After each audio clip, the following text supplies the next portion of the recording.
These young people may look unremarkable, but they're not. They are all young adult carers. For them, life has been a very different journey to that of many of their peers. They have all had to experience the ultimate role reversal. They have had to parent their parent and their brothers and sisters, and some of them have been doing it since they were 9 or even younger. There are nearly 2,500 young people like these across Suffolk alone, and a support network has grown up to try to provide practical and emotional support for them. Family carers, young adult carers, young carers are absolutely invaluable.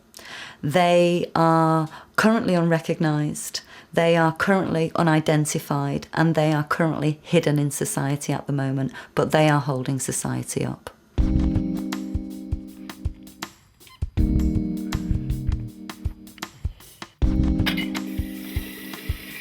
For as long as he can remember, Phil has been looking after his mum, who has both a physical disability and a mental health condition. I have to provide and get in the shopping for the week. I have to, keep up schedules for me and my mum, reminder of appointments. I just couldn't understand what was happening, and then I used to go off into these trances, and then I couldn't feel anything, and it'd be sort of like as if I was paralysed. I'd just lay here on the couch. Washing up dishes, preparing and making the food, ironing the clothes, washing the clothes.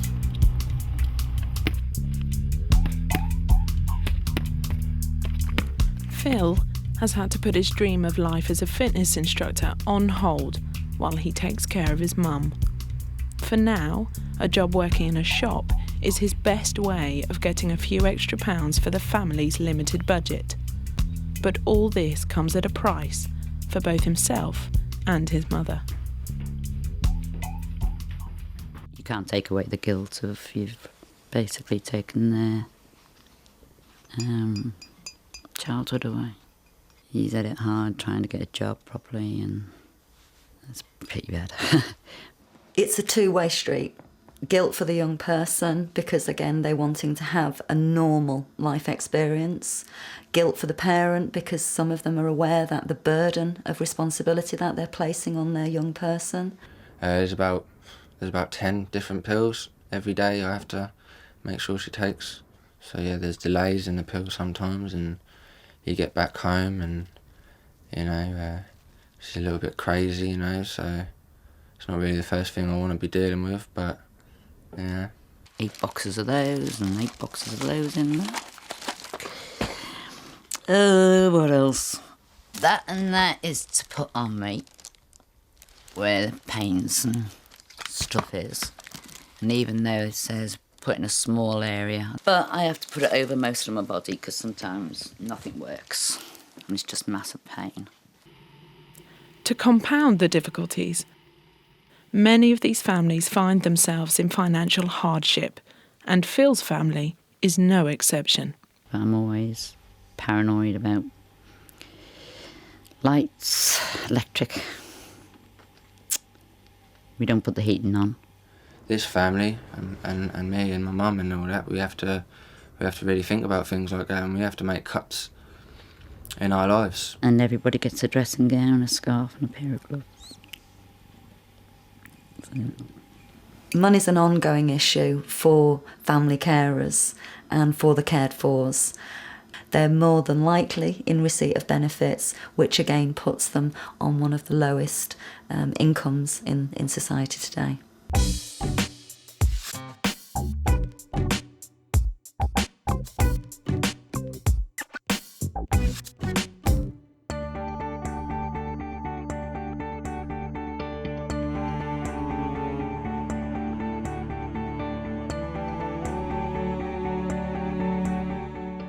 In nearby Haverhill, Leah, a first-year media student, is dealing with a similar set of issues.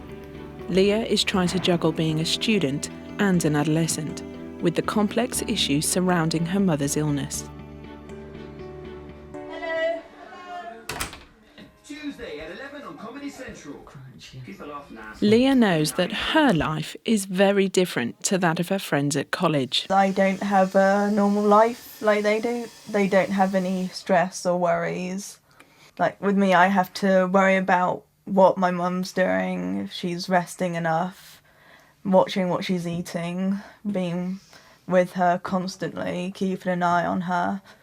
Whereas everyone else, they can just go out and do what they want.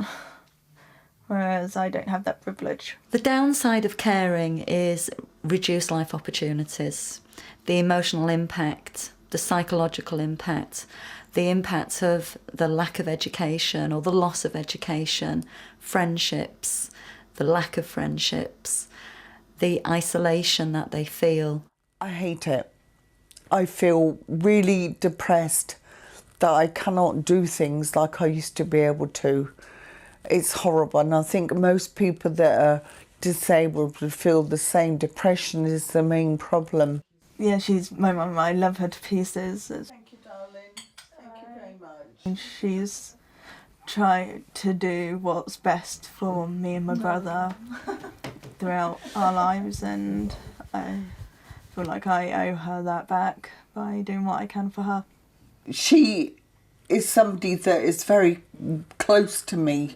She always has been, and I think that she's going to feel horrible about leaving and maybe leaving me in the lurch. I know I've got my husband, but she will feel that she's got to do look after us both. It's her role to do that.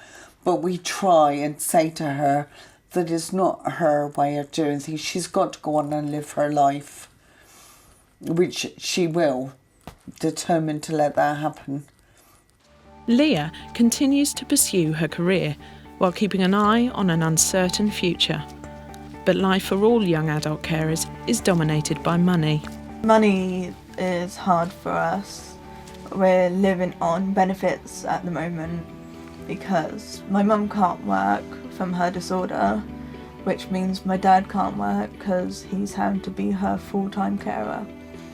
Because someone has to be with my mother 24/7. We have just enough money to be able to get food, electric and gas. That's about it.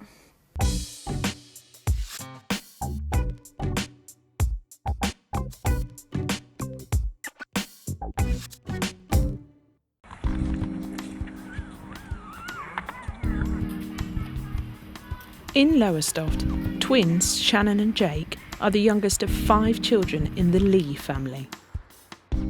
For them, caring has been a life's work. Their situation has been compounded by the fact that both their parents have suffered long-term disabilities. Several years ago, I was in and out of a hospital for several weeks at a time, and Shannon and Jake were only young then, weren't they? They were, yeah. He was in Northgate, wasn't he, for years? 6 or 7, I think, the first time I went in. It was very hard on all the children, especially, obviously, Shannon and Jake were the youngest, so they found it really hard.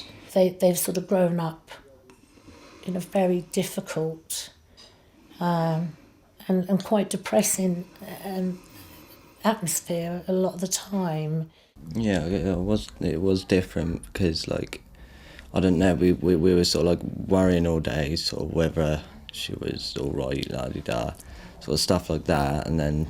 Used to get phone calls saying she was in hospital, that sort of stuff. We never know whether we'd come back to her being here or sort of like getting back in hospital or whatnot. But yeah, and that, well, I don't know if it done it to you, but it sort of made my confidence go right down.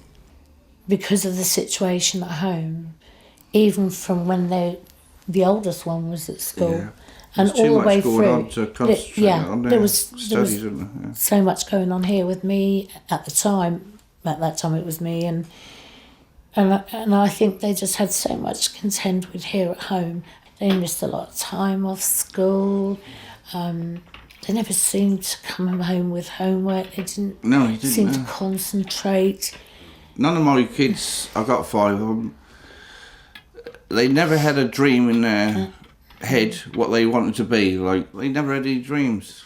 I started to get quite low at one point, That was sort of like at the end of middle school, and I sort of went through a rough patch and everything, and I didn't go to school for I think it was a good couple of months. I mean, I know I carry an awful lot of guilt about that. Yeah, I do too. There's times where they broke down, and we, like I say, we had to take them to the doctors, and I forget, one was put on antidepressants, wasn't he? Was one of them? Was Jake on? Jake was on antidepressants, yeah.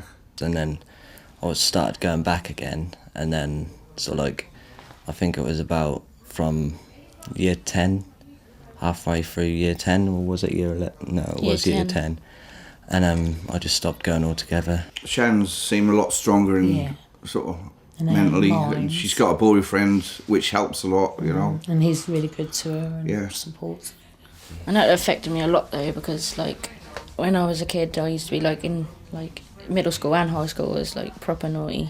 Like I used to get excluded every week, be like that sort of stuff. But because my teachers knew a lot about what happens as like at home, luckily I weren't kicked out.